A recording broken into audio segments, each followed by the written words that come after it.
Friends, welcome back to the channel. तो last time आपको छोड़ा था हमने मैकेनिज्म की बात करके कि मैकेनिज्म हमें कवर करना है एड्सॉर्प्शन का। कौन से एड्सॉर्प्शन का? होमोजेनियस एड्सॉर्प्शन का। ठीक है। और तीसरा, दूसरा हेट्रोजीनियस का। तो होमोजेनियस का और हेट्रोजीनियस का हम आप पे कवर करने जा रहे हैं मैकेनिज्म। ठीक है, ध्यान से देखते हैं। सबसे पहले होमोजेनियस एड्सॉर्प्शन सभी को याद होगा और हेट्रोजीनियस भी सभी को याद होगा। तो स्टार्ट करते हैं। ठीक है। Mechanism of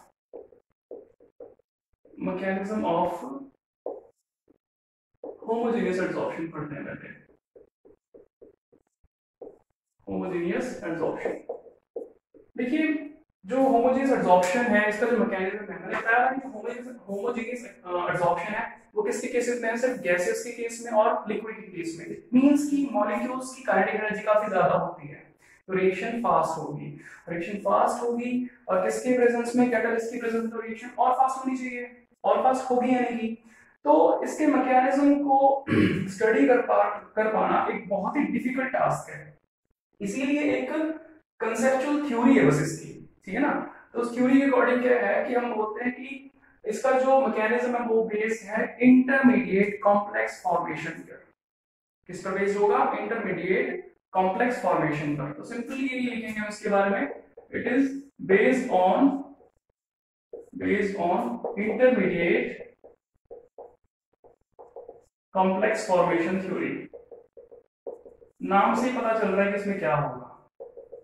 intermediate complex formation theory. इसमें होता क्या है? बेसिकली एक प्रिंसिपल रिएक्शन से समझते हैं। इसमें हम क्या करते हैं, A प्लस बी है और रिएक्शन कैटलिस्ट की प्रेजेंस में करवा रहे हैं। ठीक है।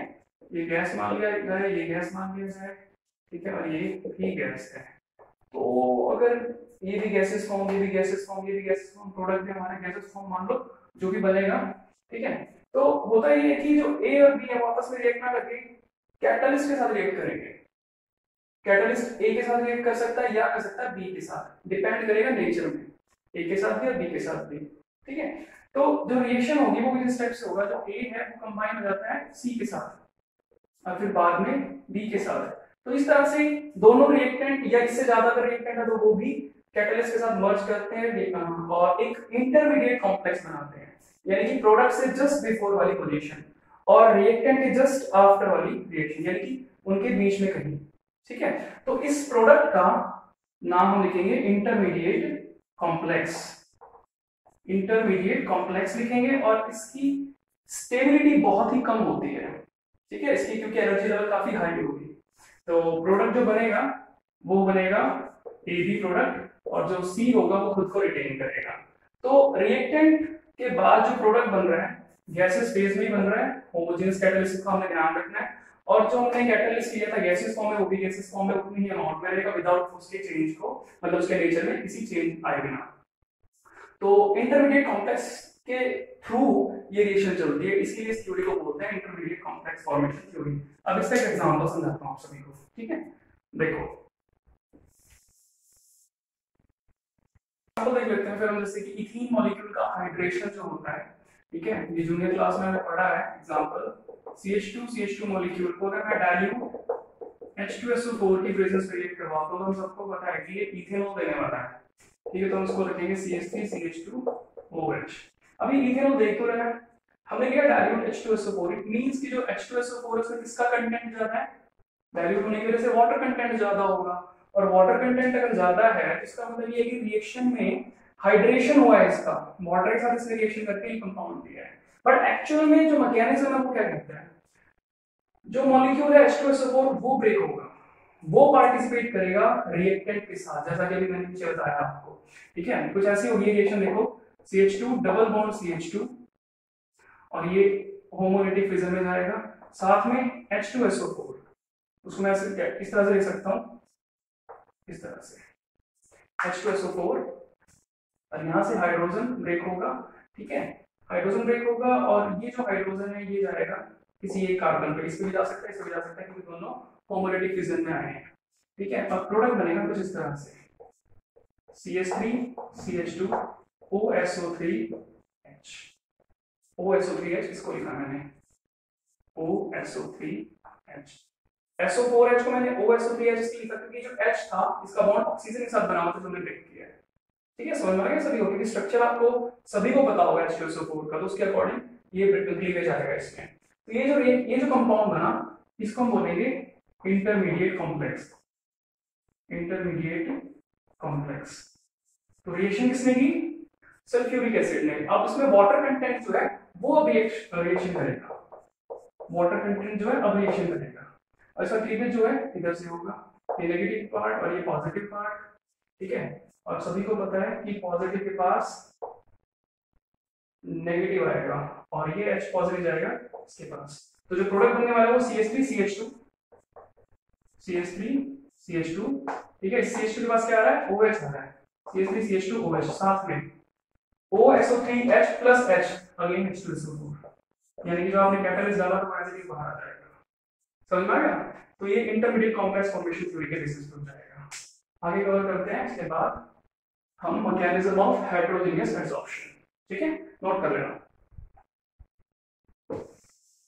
ओके, तो स्टूडेंट्स आप सभी को होमोजेनियस कैटालिसिस का जो मैकेनिज्म है वो अच्छे से क्लियर हो गया होगा, ठीक है। तो अब आगे देखते हैं हम मैकेनिज्म हेटेरोजेनियस का, मैकेनिज्म ऑफ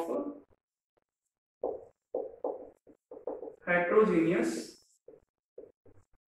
कैटालिसिस। ये बहुत इंपॉर्टेंट है, कई बार एग्जाम में आया हुआ है, बहुत बार आया हुआ है, ठीक है। एडसॉर्प्शन का मैकेनिज्म क्या है, जो हेटेरोजेनियस कैटालिसिस उसका मैकेनिज्म क्या है। अब देखो हेटेरोजेनियस कैटालिसिस क्या है, प्रीवियस क्लास में बता चुका हूं कि जो हेटेरोजेनियस कैटालिसिस है वो ज्यादातर किसके सरफेस पे होता है, ट्रांजिशन एलिमेंट्स के बेसिस के सरफेस पर, यानी जो डी ब्लॉक के मेटल्स हैं उनके सरफेस पर हेटेरोजेनियस कैटालिसिस काफी अच्छे से होता है। उसका भी रीजन दे चुका हूं मैं उससे प्रीवियस वीडियो में कि हमने फैक्टर ऑफ एक्टिंग पढ़ा था कि नेचर ऑफ एडसॉर्बेंट पे डिपेंड करेगा। जो मेटल सरफेस है उनके पास डी सबशेल होता है और डी सबशेल में वैकेंसी की वजह से एक्टिव साइट्स ज्यादा बनती हैं जिसमें एडसॉर्प्शन के चांसेस ज्यादा बनते हैं। तो हेटेरोजेनियस कैटालिसिस जो है किसके बेस पे काम करेगा, एडसॉर्प्शन के बेस पे, इसीलिए हम इसको एक्सप्लेन करेंगे एडसॉर्प्शन थ्योरी पे, इसका नाम दिया जाता है एडसॉर्प्शन थ्योरी। तो मैं यहां पे सिंपली लिख दूंगा it is based on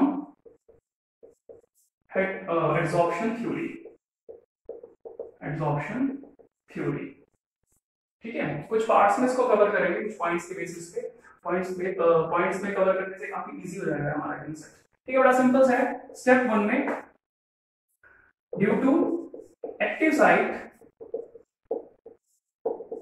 sites residual forces increases and therefore foreign elements कह सकते हो या पार्टिकल्स कह सकते हो, get adsorbed on surface, इसीलिए इसको एडसॉर्प्शन थ्योरी के बेसिस पे कहते हैं, ये एडसॉर्प्शन थ्योरी है, ठीक है। दूसरे स्टेप में क्या होगा, मान लो ये कोई मेटल है, ठीक है, मेटल के सरफेस पे ये ए पार्टिकल और ये बी पार्टिकल मैंने बना दिया, ठीक है। अब यहाँ पर जो एक्टिव साइट्स हैं, एक्टिव साइट होंगी तो क्या होगा, एक्टिव साइट के होने की वजह से यहाँ पर रेसिडुअल फोर्सेस ज्यादा हैं, तो ये रेसिडुअल फोर्सेस कम होना चाहिए, बात की हमने मैकेनिज्म में, ठीक है। तो ये जो ए पार्टिकल है, जो बी पार्टिकल है, वो इसके ऊपर अट्रैक्ट होना शुरू होंगे इस टाइप से, ठीक है। स्टेप 3 में हम देखते हैं इस मेटल के सरफेस पे ए पार्टिकल और बी पार्टिकल दोनों आ जाएंगे, ठीक है। ये दोनों जब यहाँ स्टिक करेंगे तो ड्यू टू डिफ्यूजन, हम यहाँ लिखेंगे ड्यू टू डिफ्यूजन, क्योंकि गैसेस जो है या जो लिक्विड है वो डिफ्यूज कर सकते हैं, ठीक है। Due to diffusion 4th step में हम दिखा देंगे यहाँ पे कि जो मेटल के सरफेस पे है ए और बी आपस में बॉन्ड बनाना शुरू कर देते हैं, इस तरह से दूर दूर से बॉन्ड बनाना शुरू कर देते हैं। जब ये आपस में बॉन्ड बनाएंगे तो स्टेबिलिटी आ जाएगी, स्टेबिलिटी आने के बाद क्या होगा, ये सरफेस को लीव कर देंगे। नंबर 5 में उसको दिखा देते हैं कि ये ए और बी, ठीक है, ए और बी ने पक्का बॉन्ड बना लिया, कंफर्म बॉन्ड बना लिया, उसके बाद बनाने के बाद वो डिफ्यूज करते हैं, यहाँ पे diffuses away from surface, surface से दूर चले जाएंगे ये। तो शुरुआत हुई थी रेसिडुअल फोर्सेस से, एडसॉर्प्शन से, एडसॉर्ब होने के बाद इन्होंने आपस में बॉन्ड बनाया, आपस में बॉन्ड बनाने के बाद ये एक दूसरे से डिफ्यूज कर जाएंगे। और नंबर 6 भी बना सकते हैं आप यहाँ पे, ये जो नंबर 6 है उसमें हम दिखा देंगे सरफेस अलग और ए और बी। आप देख सकते हैं फर्स्ट स्टेज में ए और बी अलग अलग थे, अब ये दोनों आपस में रिएक्शन करने वाले प्रोडक्ट की फॉर्म में बाहर जा रहे हैं। यहाँ पर ए और बी सरफेस पे अट्रैक्ट हुए थे रिएक्टेंट की फॉर्म में, और नंबर 6 पे आप देखेंगे ए और बी जो है प्रोडक्ट फॉर्मेशन करके बाहर कंडक्ट करेंगे। तो ये है हमारी हेटेरोजेनियस कैटालिसिस का मैकेनिज्म, या फिर हम इस पूरे कंसेप्ट को एडसॉर्प्शन थ्योरी का नाम दे सकते हैं। ठीक है, सभी को समझ में आ गया होगा ये। चलो आगे टॉपिक कवर करते हैं हमारे। ओके तो स्टूडेंट्स, तो अब हम जैसे मैकेनिज्म कवर कर चुके हैं, ठीक है। मैकेनिज्म कवर करने के बाद हमने टाइप्स के बारे में पढ़ना है, थोड़ी सी ना कुछ कंसेप्ट्स और भी हैं कैटालिस्ट से जुड़े हुए जो हमारे लिए बड़े इंपॉर्टेंट हैं, तो उनको वन बाय वन कवर करते हैं। ठीक है, तो सबसे पहले तो मैं देखूंगा प्रमोटर्स। प्रमोटर्स क्या होते हैं, और इसी का अपोजिट चलता है पॉइजन्स। प्रमोटर की बात करते हैं। प्रमोटर क्या होते हैं? प्रमोटर कैटालिस्ट के साथ मिलकर के काम करते हैं। ऐसे एलिमेंट हो सकते हैं, ये ऐसे कंपाउंड हो सकते हैं जो किसी कैटालिस्ट के साथ मिलकर के काम करेंगे और कैटालिस्ट के काम को इंक्रीज करेंगे। यानी कि कैटालिस्ट का काम क्या होता है कि स्पीड अप करना उसको रिएक्शन को। पॉजिटिव कैटालिस्ट की बात कर रहा हूं यहाँ पर, ठीक है। तो ये उनके साथ मिलकर के रिएक्शन को और फास्ट कर सकते हैं। बड़ा सिंपल सी बात है कि इसका ग्राफ में पहले बता देता हूँ, डेफिनेशन से पहले इसका ग्राफ में दिखा देता हूँ। ये रेट ऑफ रिएक्शन, यहाँ पर मान लो रेट ऑफ रिएक्शन और ये टाइम, ठीक है। अगर ये ग्राफ जा रहा है कैटालिस्ट के साथ, तो प्रमोटर के साथ ये ग्राफ जाएगा इस तरह से। अब आपको आइडिया लग गया होगा, ठीक है। पॉइजन के केस में ये अलग है। पॉइजन क्या करते हैं? पॉइजन कैटालिस्ट के रेट को स्लो कर देते हैं इस टाइप से। ये पॉइजन के साथ है जो डॉटेड लाइन में दिखा रहा हूं, और जो बोल्ड लाइन है वो विदाउट पॉइजन है। बात समझ में आई? तो प्रोमोटर को कैसे डिफाइन करेंगे? दोज एलिमेंट्स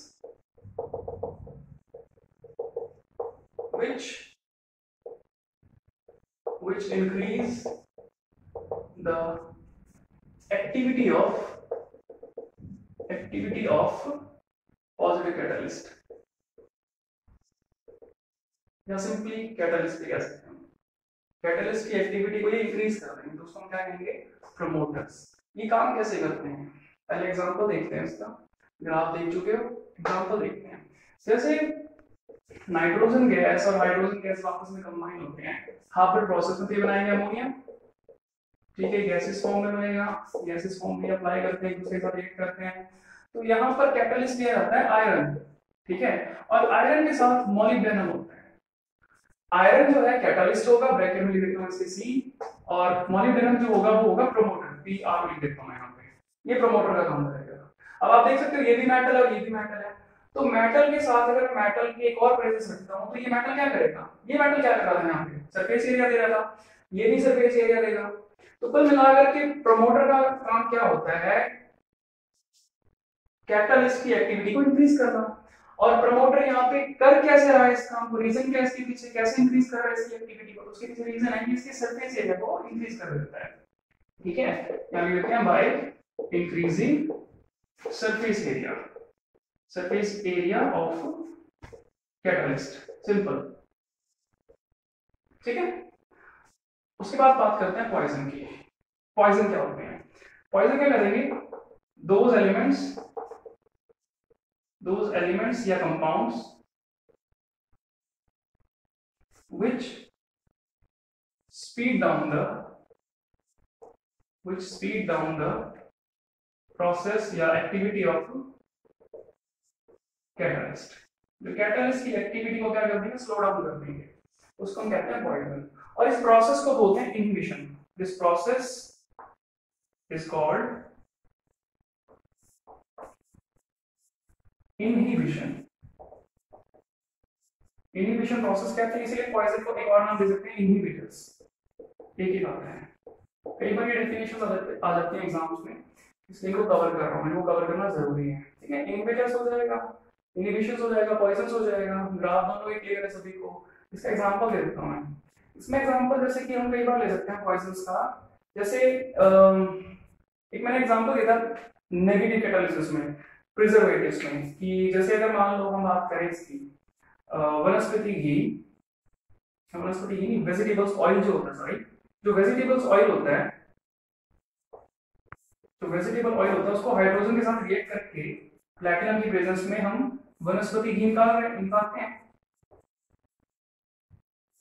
वनस्पति घी बनाते हैं उसमें। ये हार्डनिंग ऑफ ऑयल की रिएक्शन पढ़ी हुई है जूनियर क्लास में। तो अगर मैं यहाँ पर कार्बन मोनोऑक्साइड ले लूं तो कार्बन मोनोऑक्साइड क्या कर देगा, इस रिएक्शन को स्पीड डाउन कर देगा, रिएक्शन खत्म करवा सकता है यहाँ पे। ठीक है, तो यहाँ पे कार्बन मोनोऑक्साइड क्या हो जाएगा, पॉइजन या इनहिबिटर।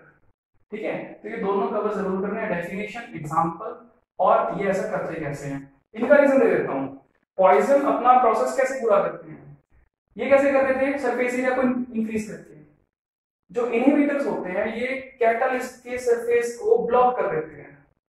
ठीक है, ये खुद जगह ले लेंगे, हाइड्रोजन को जगह नहीं देंगे, हाइड्रोजन को जगह नहीं मिलेगी तो रिएक्शन कैसे करेगा, इस तरह से ये स्पीड डाउन कर देते हैं। ठीक है, दैट्स इट। आगे देखते हैं फिर इसके बाद हमारा थर्ड कांसेप्ट आता है ऑटो कैटालिसिस का। ऑटो कैटालिसिस का नाम से पता चल रहा है इसमें क्या होने वाला है।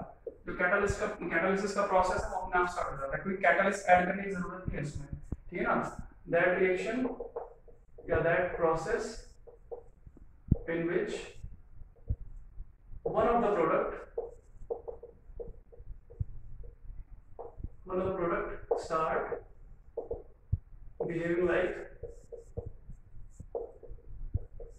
catalyst। ठीक है, कोई जो रिएक्शन चल रही है उसमें जैसे ही प्रोडक्ट बनेगा वो कैटालिस्ट काम शुरू कर देगा। एग्जांपल है जैसे इसमें hydrolysis of esters, hydrolysis of esters कैसे होगा इसमें, जैसे कि आपके पास है CH3 COO CH2 CH3 ester. अगर मैं वाटर को ग्रेटर कंटेंट में ले लूं, हाई एक्सटेंट में, तो होगा ये कि जो ये एस्टर मॉलिक्यूल है ये रिस्पेक्टिव कार्बोक्सिलिक एसिड और अल्कोहल में ब्रेक डाउन हो जाएगा, जैसा सबको पता ही है। तो ये होगा यहाँ से CH3 COOH plus CH3 CH2OH। तो यहाँ जो कार्बोक्सिलिक एसिड है, ये इथेनोइक एसिड, ये ऑटो कैटालिसिस का काम करेगा। इसका मतलब क्या है, इसका मतलब ये है जैसे ही रिएक्शन स्टार्ट होगी, हमने कैटालिस्ट इसमें ऐड नहीं करना है कोई भी, जैसे ही रिएक्शन स्टार्ट होगी, रिएक्शन स्टार्ट होने के बाद जैसे ही प्रोडक्ट बनेगा तो उसके बाद ये रिएक्शन फास्ट होती चली जाएगी, क्योंकि जैसे जैसे रिएक्शन चलेगी वैसे वैसे इसका अमाउंट बनेगा, जैसे जैसे इसका अमाउंट बनेगा अंदर एक कैटालिस्ट ऐड होगा, क्योंकि कैटालिस्ट तो खुद कर रहा है रिएक्शन को। तो जैसे जैसे रिएक्शन चलेगी वैसे वैसे जो रिएक्शन है उसका रेट बढ़ता चला जाएगा। तो ऑटो कैटालिसिस में यही होता है कि जैसे जैसे रिएक्शन बढ़ती है रेट भी बढ़ता चला जाता है। ठीक है, इसमें एक और एग्जांपल आ जाता है, जैसे कि एसिडिफाइड पोटेशियम डाइक्रोमेट ले लेता हूं मैं, या पोटेशियम परमैंगनेट ले लेते हैं, पोटेशियम परमैंगनेट। ठीक है, इस रिएक्शन के अंदर जो मैग्नीज होगा Mn2 पॉजिटिव, वो ऑटो कैटालिसिस का काम करता है। ठीक है, तो ऑटो कैटालिसिस क्लियर हो गया होगा सभी को। 2 पॉइंट्स और हैं उनको कवर करते हैं फिर। ठीक है, नंबर 4 पे आता है फिर कैटालिटिक कन्वर्टर्स। कैटालिटिक कन्वर्टर ये एक तरह का डिवाइस होता है, बड़ा अच्छा डिवाइस है ये, पॉल्यूशन कम करने का काम करता है क्योंकि ये, तो ये एक तरह का डिवाइस है जो व्हीकल्स के एग्जॉस्ट में होता है लगा हुआ। ठीक है, व्हीकल्स के एग्जॉस्ट में लगा हुआ होता है ये, और इसका काम सिर्फ ये है कि जो ड्यूरिंग फ्यूल बर्निंग, जब फ्यूल बर्न करता है तो उसके टाइम पे जो पॉइजनस गैसेस होती हैं उसको ये कन्वर्ट कर देता है नॉन टॉक्सिक गैसेस में। तो कुल मिलाकर के ये जो काम करता है वो एक एनवायरमेंटल फ्रेंडली वर्क है इसका।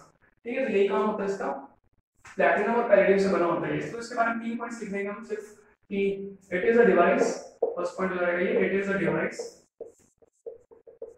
Which is incorporated in exhaust of vehicles। ठीक है, व्हीकल्स के एग्जॉस्ट में लगा रहता है ये, और ये बनता है पहले प्लैटिनम या पैलेडियम का। It is made up of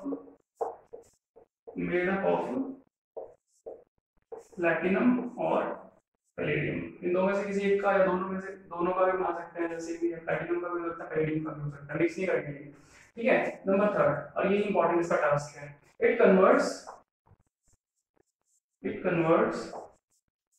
poisonous gases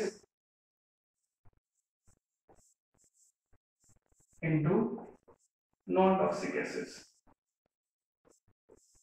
कौन सी पॉइजनस गैसेस की बात कर रहा हूँ? जब गाड़ी चलती है, फ्यूल बर्न होता है, उस टाइम पे जो पॉइजनस गैसेस बनेंगी उनको कन्वर्ट कर देते हैं नॉन टॉक्सिक गैसेस में। कुल मिलाकर के एनवायरमेंटल फ्रेंडली है। ठीक है, उसके बाद एक नेक्स्ट करते हैं शेप सिलेक्टिव कैटलिस्ट। ओके, फिर फिफ्थ है हमारा shape selective catalyst. Shape selective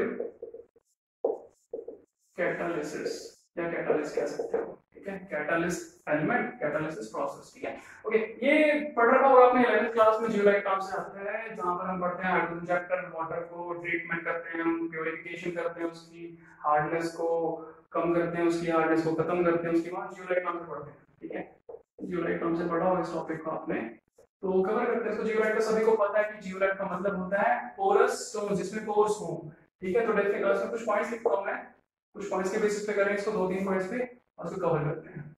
तो पॉइंट नंबर 1 ये आ जाता है, दिस इज माइक्रोपोरस फ्रेम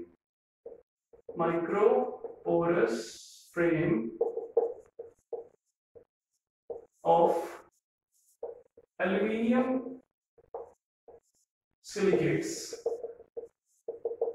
ठीक है, माइक्रोपोरस फ्रेम होगा किसका? सिलिकेट्स का, एल्यूमिनियम सिलिकेट्स का। इसकी स्ट्रक्चर होती है कुछ कुछ हनीकॉम्ब टाइप, तो उसको हम लिख देते हैं its structure resembles with honeycomb. यहां पर आप ये भी लिख सकते हो रिजेंबल्स की जगह, ये हम इसको कंपेयर कर सकते हैं हनीकॉम्ब स्ट्रक्चर के साथ, हनीकॉम्ब स्ट्रक्चर। ठीक है, तो ये 2 पॉइंट्स हो जाएंगे इसमें। तो फॉर्मूला लिखते हैं उसका, इसका फॉर्मूला जो होता है वो होता है Na2Al2Si2O8.XH2। इसका फॉर्मूला हो जाएगा। वैसे मैं बता दूं कि जियोलाइट अलग अलग टाइप के होते हैं, ये फॉर्मूला भी हो सकता है और अदर फॉर्मूलास भी हो सकते हैं। इसको हम बोलेंगे सोडियम जियोलाइट। ये कंप्लीट फॉर्मूला हो जाता है सोडियम जियोलाइट का। ठीक है, इसको हम लिख सकते हैं इस तरह से Na2Z, सोडियम जियोलाइट Z के लिए। ये 3 पॉइंट्स हो जाएंगे। उसके बाद लास्ट पॉइंट पे आते हैं, और सेकंड लास्ट पॉइंट पे, कि जो फोर्थ पॉइंट है, इस जियोलाइट को शेप सिलेक्टिव कैटालिसिस क्यों कहते हैं? ये बड़ा इंपॉर्टेंट है, ये पूछा भी जाता है, तो इसको मार्क कर लेंगे और ध्यान से सुनेंगे। शेप सिलेक्टिव कैटालिसिस का क्या मतलब है? नाम से ही पता चल रहा है, देखो शेप भी है उसमें, सिलेक्टिव भी है, कि जो पोर्स होते हैं इसमें, जो रिएक्टेंट्स होंगे, जियोलाइट कैसे काम करता है, जो रिएक्टेंट्स होते हैं वो पोर्स को पास आउट करते हैं, और पास आउट करने के बाद प्रोडक्ट फॉर्मेशन करते हैं ड्यूरिंग द पासिंग। ठीक है, तो जो उसके पोर्स हैं, पोर्स का कोई साइज तो होगा, समझते हो, लिखा भी है माइक्रोपोरस है, ये काफी छोटा साइज होगा। ठीक है, और उनका एक शेप भी होगा। तो जो भी कंपैटिबल होगा, जो रिएक्टेंट कंपैटिबल होगा शेप और साइज के इस जियोलाइट के, तो जियोलाइट के जो पोर्स हैं उसके शेप और उसके साइज के साथ जो रिएक्टेंट कंपैटिबिलिटी रखेगा अपनी, वही पास आउट हो सकता है। जियोलाइट उसी को अलाउ करेगा पास आउट होने के लिए, और इसी वजह से, इसी सिलेक्टिविटी की वजह से इसे शेप सिलेक्टिव कैटालिस्ट कहा जाता है। ठीक है, तो मैं लिख देता हूं उसको, due to shape and size zeolites allows only selective reactants। ठीक है, ये हो जाएगा, इस वजह से इसको शेप सिलेक्टिव कैटालिसिस कहते हैं। ठीक है, नंबर 5 पे है एक सबसे इंपॉर्टेंट एग्जांपल लिखने जा रहा हूं इसका, जो बहुत ज्यादा इंपॉर्टेंट है, वो है ZSM5। ZSM5 का क्या मतलब है? Molecular sieve zeolite 5। यहाँ 5 का क्या मतलब है? 5 यहाँ पर परसेंटेज होता है पोरोसिटी का, ये कितना पोरस है। ठीक है, और इसका बहुत ही इंपॉर्टेंट काम क्या है कि अगर मैं बात करूं अल्कोहल की, तो ये अल्कोहल को जो ZSM5 है, ये हाइड्रोकार्बन्स में कन्वर्ट करता है। ठीक है, किसमें कन्वर्ट करते हैं, हाइड्रोकार्बन्स में। तो इस तरह से हम शेप सिलेक्टिव कैटालिसिस को कंप्लीट करते हैं। आगे देखते हैं हमारा टॉपिक। ओके, तो कंप्लीट हो चुका है हमारा टॉपिक जो था शेप सिलेक्टिव कैटालिसिस का। ठीक है, होपफुली समझ में आ रहा होगा बहुत अच्छे से आपको। तो आगे हम क्या कवर करने जा रहे हैं, हम ना कैरेक्टरिस्टिक्स कवर करते हैं। ठीक है, लास्ट टॉपिक रहता है अबाउट कैटालिसिस को कैरेक्टरिस्टिक्स के केस में। बड़ा सिंपल सा, देखो वैसे बता देता हूं इसको। कैरेक्टरिस्टिक्स में क्या करना है अपने को कवर, कि जो कैरेक्टरिस्टिक्स हैं इसका सबसे पहला मेन कैरेक्टर ये होगा कि काफी सिलेक्टिव होते हैं। ठीक है, जो कैटालिस्ट है कैसे होते हैं, सिलेक्टिव होते हैं। किसी एक टाइप में एक ही टाइप का कैटालिस्ट यूज होगा। ठीक है, हालांकि कुछ जगह पे वेरिएशन है इसमें, कुछ कैटालिस्ट कई जगह यूज भी किए जा सकते हैं। ओके, और सेकेंडली जो है हम बात करते हैं इसकी स्पेसिफिसिटी की। काफी स्पेसिफिक होते हैं ये, सिलेक्टिव भी होता है, काफी स्पेसिफिक भी होते हैं। और इनको यूज करने के बाद हम बात करें अगर स्पीड की, तो काफी इफेक्टिव होते हैं उस वे में। अगर इसका लिटिल अमाउंट भी ले, काफी कम अमाउंट भी ले, तब भी काफी ज्यादा इफेक्टिव होते हैं। ठीक है, बात करते हैं फिर टेम्परेचर की। टेम्परेचर का देखिए जरा ध्यान देना है इस बात में कि जैसे जैसे हम टेम्परेचर बढ़ाएंगे वैसे वैसे इसकी एक्टिविटी बढ़ती है, लेकिन एक पॉइंट तक। ठीक है, जैसे ये थोड़ा नोट करना आप सभी ने, ऑप्टिमम टेम्परेचर। ठीक है, ऑप्टिमम टेम्परेचर क्या होता है, एक ऐसा टेम्परेचर, एक ऐसा मैक्सिमम टेम्परेचर जहां पर कैटालिस्ट की एक्टिविटी सबसे ज्यादा हाई होगी। ठीक है, और अगर मैं ऑप्टिमम टेम्परेचर को क्रॉस कर देता हूं तो उसकी एक्टिविटी खत्म हो जाएगी। जैसे देखो ये नॉर्मल टेम्परेचर है, ये नॉर्मल टेम्परेचर रेंज है। ठीक है, और ये मैं बता देता हूं ऑप्टिमम टेम्परेचर रेंज है। ठीक है, ये नॉर्मल टेम्परेचर रेंज है और ये ऑप्टिमम टेम्परेचर रेंज है। तो जैसे जैसे मैं टेम्परेचर बढ़ाऊंगा तो एक्टिविटी भी बढ़ेगी, एक्टिविटी भी बढ़ेगी, और इसके बाद जाने के बाद यहाँ पर इसमें एक्टिविटी 0 हो जाएगी। तो मैक्सिमम जो रेंज आएगा उसको ऑप्टिमम टेम्परेचर कहते हैं। सेम अबाउट ऑप्टिमम पीएच भी सेम होता है। पीएच के केस में नॉर्मल पीएच मान लो इसको, और ये ऑप्टिमम पीएच मान लो। यहाँ तक हाई ये इंक्रीज करेगा और उसके बाद एक्टिविटीज की लॉस्ट हो जाएगी। किसकी एक्टिविटी लॉस्ट हो जाएगी, कैटलिस्ट की एक्टिविटी लॉस्ट हो जाएगी। ठीक है, तो ये कुछ 5 to 6 पॉइंट्स हमने कवर करने हैं अबाउट कैरेक्टरिस्टिक्स ऑफ कैटलिस्ट। तो इस तरह से हमारा कैटलिस्ट जो टॉपिक है वो पूरी तरह से कवर होता है। अब लास्ट में हम इस वीडियो को ज्यादा लंबा नहीं करेंगे, लास्ट में एंजाइम्स कवर करते हैं बिल्कुल क्विकली। ठीक है, तो एंजाइम्स देखते हैं एंजाइम्स क्या होते हैं। ओके, तो फिर अब जो है हमने एंजाइम्स कवर करने हैं। तो एंजाइम्स क्या होते हैं, एक तरह से कैटालिस्ट ही होते हैं, बस इनका थोड़ा सा अलग रोल होता है। ये जो हमारी बॉडी के अंदर बायोकेमिकल रिएक्शंस हैं उनको कंट्रोल करते हैं। तो एंजाइम्स के बारे में लिखेंगे हम, these are biological catalyst, biochemical reactions को कंट्रोल करते हैं ये। ठीक है, एंजाइम्स और कैटलिस्ट में क्या डिफरेंस आता है, काफी हद तक सेम है दोनों, लेकिन एक मेन जो डिफरेंस ये आता है कि जैसे कैटलिस्ट मैंने कहा कि काफी स्पेसिफिक होते हैं, लेकिन फिर भी इनकी स्पेसिफिसिटी उतनी हाई नहीं होती जितनी एंजाइम्स की होती है। जैसे कि मैं एक एग्जांपल देता हूँ, जैसे माल्टोज है, माल्टोज को अगर ब्रेक डाउन करना है तो एंजाइम जरूरी होगा माल्टेज। माल्टेज है तो माल्टोज ब्रेक डाउन हो जाएगा अपने रिस्पेक्टिव प्रोडक्ट्स में। ठीक है, अगर मैं यहाँ बात करूं सुक्रोज की और मैं कहूं कि माल्टोज ही दे देता हूं मैं इसको एंजाइम, तो माल्टोज सुक्रोज को ब्रेक डाउन कर देगा, तो कोई रिएक्शन होने वाली है, कोई रिएक्शन नहीं होगी। ये काफी स्पेसिफिक होते हैं। इसका एक बड़ा पॉपुलर सा एग्जांपल आता है सेल्यूलोज का या सेल्यूलेज का। जैसे ह्यूमन बींग्स में क्या होता है कि स्टार्च को हम डाइजेस्ट कर लेते हैं इन्वर्टेज की हेल्प से या जाइमेज की हेल्प से। ठीक है, लेकिन जो आपका ये आता है सेल्यूलोज आता है, सेल्यूलोज जो है वो सेल्यूलेज नाम के एंजाइम से डाइजेस्ट होता है या ब्रेक डाउन होता है। सेल्यूलेज एंजाइम जो है ह्यूमन बॉडी में नहीं होता, इसीलिए ह्यूमन बॉडी सेल्यूलोज को डाइजेस्ट नहीं कर सकती। ये काफी हाईली स्पेसिफिक होते हैं, अदरवाइज जो एंजाइम्स उनका सभी कैरेक्टरिस्टिक्स सेम ही मिलेंगे इनके साथ। ठीक है, तो आखिरी में हम इसका कवर करने जा रहे हैं मैकेनिज्म, और वो लास्ट टॉपिक होगा हमारे आज का भी और इस वीडियो का भी। और इस तरह से हमारे कैटालिस्ट जो हमने प्रीवियस लेक्चर में थोड़े से किए थे और आज कंप्लीट कर लिए कैटालिस्ट, और एंजाइम्स हमारा कंप्लीट हो जाएगा। ठीक है, देखते हैं नेक्स्ट टॉपिक कवर करते हैं मैकेनिज्म। लास्ट टॉपिक है मैकेनिज्म ऑफ एंजाइम्स, एंजाइम्स काम कैसे करते हैं, ठीक है, ये है लॉक इन की मैकेनिज्म से। लॉक इन की मैकेनिज्म क्या कहते हैं इसको, ठीक है, डायग्राम की हेल्प से करेंगे उसमें कैसे होता है। जैसे मान लीजिए ये आपके पास एक एंजाइम है आपका, ठीक है, एंजाइम जो है ये कवर करता है इस चीज को, एक सबस्ट्रेट को, ये है सबस्ट्रेट, ये हो गया एंजाइम और ये हो जाएगा सबस्ट्रेट। तो जब हमारी बॉडी के अंदर एंजाइम सबस्ट्रेट के साथ मिलता है तो ये क्या करेगा, देखो अभी मैंने बता दिया कि हाईली स्पेसिफिक होते हैं, इसका रीजन क्या है, जो सबस्ट्रेट का शेप होगा एंजाइम का शेप भी उसी के अकॉर्डिंग होता है, ताकि इनके बीच में जो लॉकिंग सिस्टम है वो अच्छे से डेवलप हो जाए, ठीक है, इनके शेप काफी हद तक इनकी इनके फंक्शन के लिए रिस्पॉन्सिबल होते हैं, ठीक है। तो आप देख पा रहे हैं कि इस एक्टिव साइट के अंदर ये जो सबस्ट्रेट का हिस्सा है वो आराम से डेवलप हो जाएगा, ठीक है, एक दूसरे के साथ मर्ज कर जाएंगे, ठीक है, इसीलिए शेप काफी इंपॉर्टेंट है इनकी।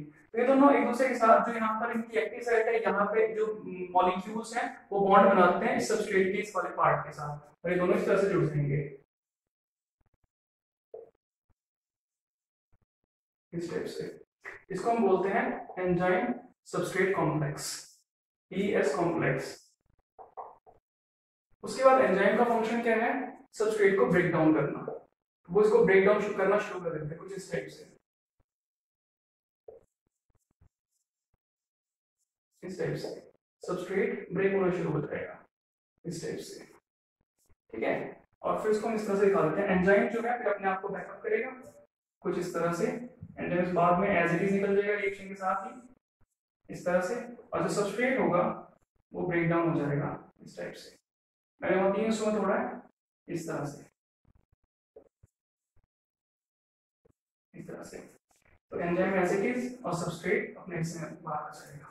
तो कुल मिलाकर के इसका लॉक इन की मैकेनिज्म है वो सिर्फ और सिर्फ किस पे डिपेंड कर रहा है, शेप पे, एक्टिव साइट पे। एक्टिव साइट के साथ ये जुड़ क्यों रहा है, क्योंकि यहाँ के केमिकल्स जो है वहां के केमिकल के साथ बॉन्डिंग करते हैं, ठीक है, और इस तरह से एंजाइम जो है अपना काम करता है, सबस्ट्रेट को और छोटे हिस्सों में ब्रेक कर देता है। आप इसको 2 हिस्सों में ब्रेक करके दिखा सकते हो, 3 में भी दिखा सकते हो, 4 में भी दिखा सकते हो, 2 वैसे इनफ होंगे, ठीक है। तो यहाँ पर अपनी क्लास खत्म करते हैं और फाइनली हमने अपना टॉपिक कवर कर लिया है कैटालिस्ट और एंजाइम्स, ठीक है। होपफुली काफी हेल्पफुल होगा आपके लिए वीडियो और काफी इंपॉर्टेंट टॉपिक्स भी इसमें हमारे कवर हुए हैं, ठीक है। तो जो नेक्स्ट चैप्टर नेक्स्ट जो हमारा टॉपिक होगा उसको हम कवर करेंगे नेक्स्ट वीडियो में, ठीक है। Thank you for watching.